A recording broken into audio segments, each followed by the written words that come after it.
I was sitting in the living room watching television when my son-in-law walked in, without asking, without warning. He grabbed the remote, turned the TV off, and looked straight at me. Then he said, "Go to your room, old lady. This is my living room now." My daughter was standing right there. She heard every word, and she said nothing. So I stood up quietly, picked up my cardigan, and walked away. Because what they didn't know was this: that living room, that house, that entire life they were enjoying was never really his. My name is Evelyn Carter. I am 67 years old. I raised my daughter Rachel by myself after her father passed away suddenly when she was 10. There were no savings, no insurance, no helping hands, just me and a little girl who depended on me for everything. I worked as a nurse during the day and cleaned offices at night. I missed birthdays, I missed school events, I missed sleep, but I never missed love. Every dollar I saved was for Rachel's future, college, a home, security. I promised myself she would never struggle the way I did, and I kept that promise. Rachel met Mark at work. He was confident, well-dressed, always talking about ambition. When she introduced him to me, he smiled politely. But his eyes, they didn't smile. He spoke about success, about money, about status, never about kindness, never about family. Still, Rachel was in love, and I stayed quiet, because mothers learn early. If you speak too much, you lose your children. When Rachel and Mark got married, they moved into a beautiful suburban house, 3 bedrooms, 2 bathrooms, a wide living room filled with sunlight. Mark loved calling it my house. What he didn't know was that the down payment came from my savings, 30 years of skipped meals, overtime shifts, painful nights.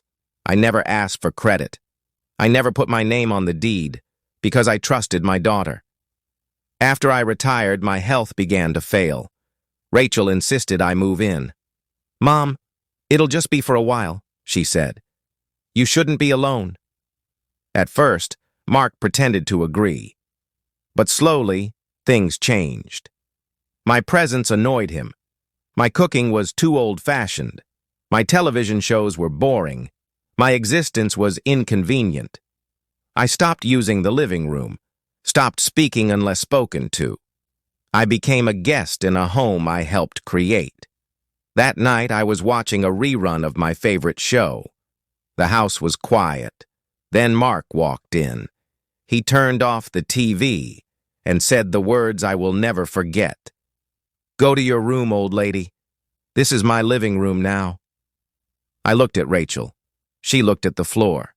That silence hurt more than his words. I nodded and walked away. But something inside me broke. That night, I opened a locked folder I hadn't touched in years. Inside were documents, bank records, agreements, a legal clause Mark never read. You see, when I gave Rachel the money for the house, I added one condition, a silent clause. If I was ever forced out, disrespected, or mistreated, the ownership would legally return to me. Mark never knew. Rachel forgot. But the law didn't. 2 weeks later, Mark came home furious. There was a legal notice on the table. He screamed. Rachel cried, and I stood quietly. "I didn't want this," I said calmly.